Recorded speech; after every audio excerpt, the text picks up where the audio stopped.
Je ne veux pas faire de guerre de religion, mais on ne veut pas, on est français, on sait ce que c'est qu'une guerre de religion, on en a vécu. Je veux dire, dans notre inconscient collectif, la guerre de religion nous fait une peur folle, et c'est normal d'ailleurs qu'elle nous fasse une peur folle.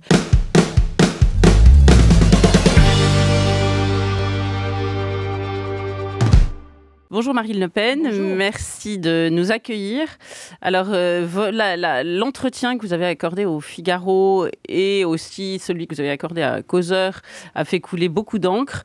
Vous y avez évoqué le communautarisme qui régnerait dans les troupes d'Éric Zemmour, notamment un communautarisme catholique. Vous avez évoqué des chapelles sulfureuses je cite, catholiques, païennes et quelques nazis, si je ne me trompe pas. Alors, on vous reproche d'avoir utilisé la réduction ad litterum qui a été utilisée contre vous pendant des années et contre le mouvement de votre père, qui a contribué à neutraliser votre parole. Beaucoup de catholiques se sont sentis très blessés, y compris dans vos rangs. Est-ce que finalement vous regrettez vos propos ou vous jugez que vous avez été mal comprise ? Si vous voulez, ce que je regrette, c'est qu'à l'évidence, le propos que j'ai tenu n'a pas été compris.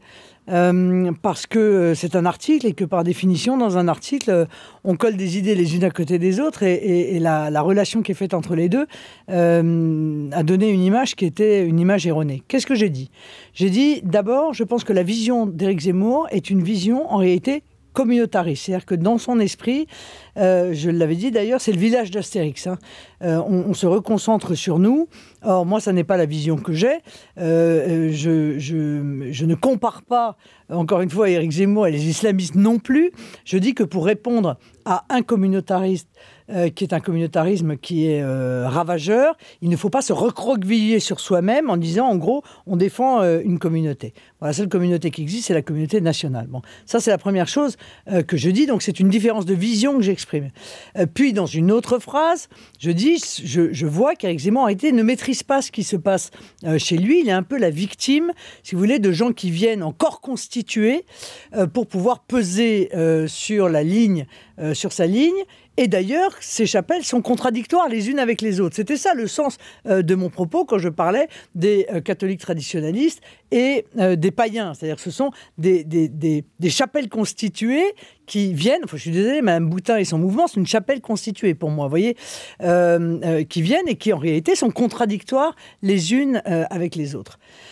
Moi, si vous voulez, je pense que un mouvement politique doit être aconfessionnel. Le Rassemblement national l'est, c'est dans ses statuts, tout le monde a voté ses statuts, d'ailleurs dans l'ensemble des adhérents du Rassemblement national, et je pense que la religion est affaire personnelle. Premièrement, c'est la laïcité, et que, en revanche, nous avons bien sûr des racines chrétiennes. Je l'ai toujours dit.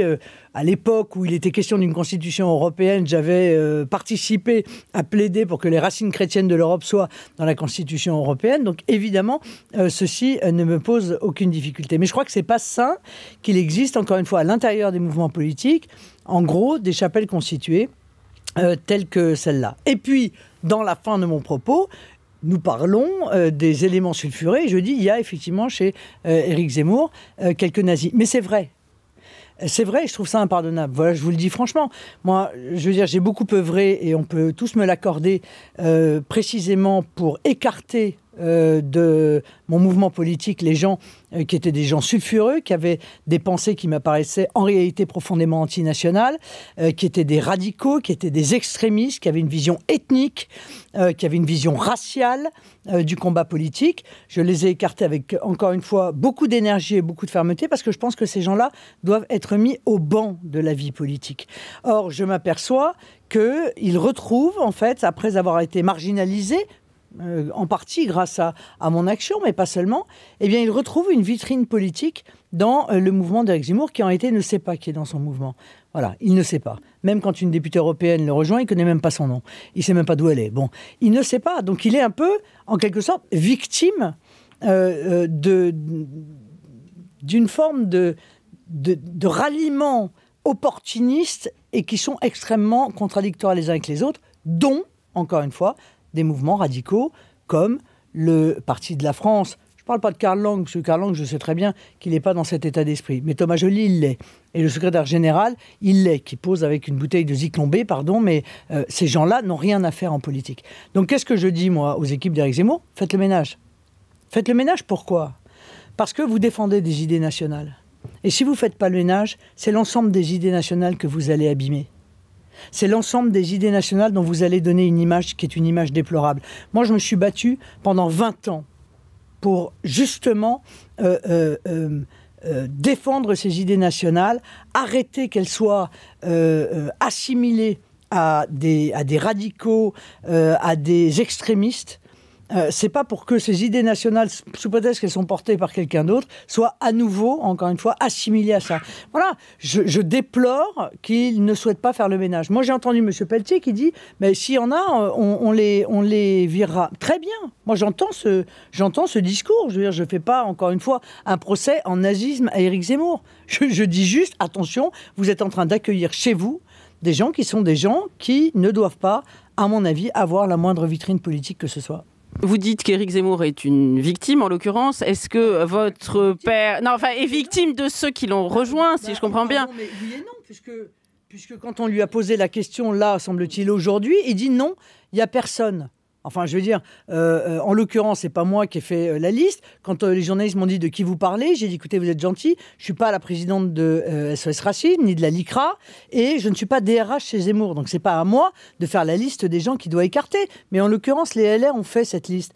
Je veux dire, quand on voit les profils d'un certain nombre de personnes, oui, je crois il ferait mieux de dire plutôt, bah oui, en effet, il faut écarter ces gens-là, comme moi j'ai pu le faire lorsque ces gens ont cru pouvoir tenir des propos qui ne sont pas admissibles. Et que répondez-vous quand Robert Ménard, qui est pourtant proche de vous, porte les mêmes accusations sur vous ?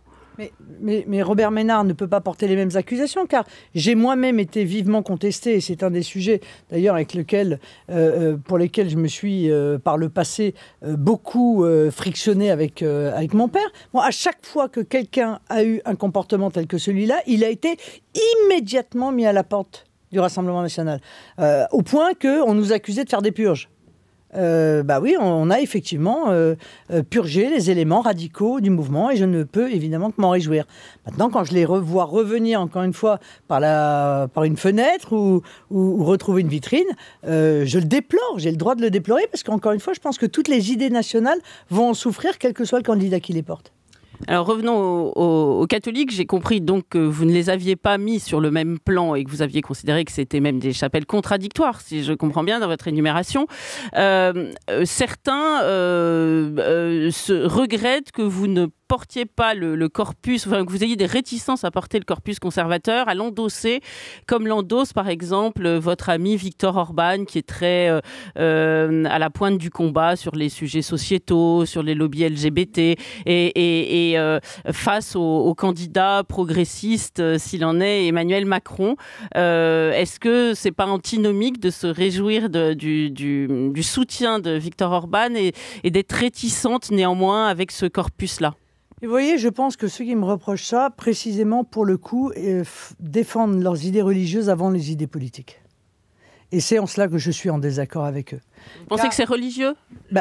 Si vous voulez, le problème, c'est que les gens qui ne sont pas capables de voir qu'il existe une différence entre la Hongrie et la France, la Pologne et la France, l'Italie et la France, les États-Unis et la France, c'est qu'en réalité, l'idée nationale passe pour eux derrière. Donc moi, je considère que l'idée nationale passe devant. La France est un pays laïque, c'est un sujet qui a été un sujet de friction, de débat au sein du Rassemblement national. Moi, j'ai défendu la laïcité il y a maintenant, ça fait presque 20 ans que je défends la laïcité. Je me suis retrouvé confronté à des gens qui étaient opposés, encore une fois, au fait de défendre la laïcité, parce qu'ils mettaient leurs convictions religieuses avant les convictions politiques. Bon, c'est une divergence que nous avons. Donc moi, je considère, encore une fois, que chacun, au Rassemblement national, il y a beaucoup de catholiques, et je l'ai dit moi-même en premier. Bon, donc j'ai pas de souci avec ça. Il y a même des catholiques de tradition, plein. Je veux dire, j'ai moi-même fait baptiser mes enfants à Saint-Nicolas du Chardonnay. Vous voyez, donc, je n'ai rien contre, en l'occurrence, les catholiques traditionnalistes, mais je veux qu'ils... si vous voulez, je ne souhaite pas qu'ils défendent en chapelle constituée, des idées qui sont des convictions, enfin des convictions religieuses, avant des convictions politiques. Je pense que ce n'est pas le rôle d'un mouvement politique. Donc il y a la religion d'un côté, et il y a le mouvement politique qui défend des idées politiques. Oui, mais néanmoins, en France, et d'ailleurs, ce n'est pas un hasard si vous êtes allé faire à Reims votre grand meeting, il y a une espèce de consubstantialité entre le catholicisme et la France. C'est indéniable. Vous parlez des racines chrétiennes. Alors, double serment, donc exactement. Et Éric Zemmour, ce matin, disait, mais il y a un droit d'aînesse du catholicisme en France. Il ne parlait pas de cultuel, de culturel, il précisait ça. Et il disait, de ce fait, par exemple, en l'affirmant, c'est ainsi qu'on évitera que la France se couvre d'un blanc manteau de mosquée. Est-ce que c'est une idée que vous partagez ou est-ce que vous avez une autre position sur la question ? Je pense que c'est l'enfonçage de portes ouvertes. Pardon. La France est un pays de racines chrétiennes. Personne de sensé ne le conteste. Toute notre vie est fondée là-dessus. Mais je vais même vous dire mieux, c'est pas seulement notre vie, c'est pas seulement le nom de nos villages, c'est pas seulement notre calendrier, c'est pas seulement les vacances scolaires de nos enfants, c'est pas seulement nos paysages avec ces églises, ces calvaires, c'est pas seulement ça. C'est la vision qu'on a de l'homme qui est déterminée en réalité par nos racines chrétiennes. Je veux dire, c'est la vision de la liberté individuelle qui est formatée par ces racines chrétiennes. C'est tout cela qui... Donc, nous sommes incontestablement formatés, notre droit l'est, notre vision du monde l'est. Donc, je veux dire, c'est enfoncer une porte ouverte que de dire cela. Mais précisément parce que ce sont nos racines, parce que nous vivons cela extrêmement bien, ne transformons pas la défense de ce que nous sommes avec nos racines chrétiennes et notre religion quand on en a une, ou nos croyances quand on en a, avec une sorte de lutte religieuse contre une autre religion. Moi, je ne lutte pas, je le redis très clairement à votre micro. Mon but, ça n'est pas de lutter contre une autre religion. Mon but, c'est de lutter contre une idéologie. Je veux dire, il existe une idéologie, elle s'appelle l'idéologie islamiste. Voilà, c'est cette idéologie totalitaire contre laquelle il faut lutter. Il ne faut pas, je ne veux pas, je me refuse et je conteste dans les propos d'Éric Zemmour cette volonté en réalité de se servir de nos racines chrétiennes pour relancer une forme de guerre de religion sous couvert de conflits de civilisation, mais dont on voit bien quand on gratte un peu qu'en réalité, sa vision est une vision de guerre de religion. Je ne veux pas faire de guerre de religion, mais on ne veut pas, on est français, on sait ce que c'est qu'une guerre de religion, on en a vécu. Je veux dire, dans notre inconscient collectif, la guerre de religion nous fait une peur folle, et c'est normal d'ailleurs qu'elle nous fasse une peur folle. Donc, vous savez, on est un... Comment dire ? Notre pays est incroyable, voilà. Justement parce qu'on a réussi à avoir ces racines chrétiennes, à naître de ces racines chrétiennes. Et en même temps, on a créé la laïcité qui elle-même puise ses racines, pardon, mais dans les paroles du Christ. Rendez à César ce qui est à César et à Dieu ce qui est à Dieu. C'est là le début, le cœur de la laïcité. Donc, arrêtons les combats qui sont des combats absurdes. Et soyons conscients que quand on défend les idées politiques telles que nous les défendons, c'est-à-dire les idées nationales en réalité, on défend bien sûr ce qu'est la France avec ses racines chrétiennes et avec cette culture chrétienne qui imprègne notre vision et notre vie quotidienne.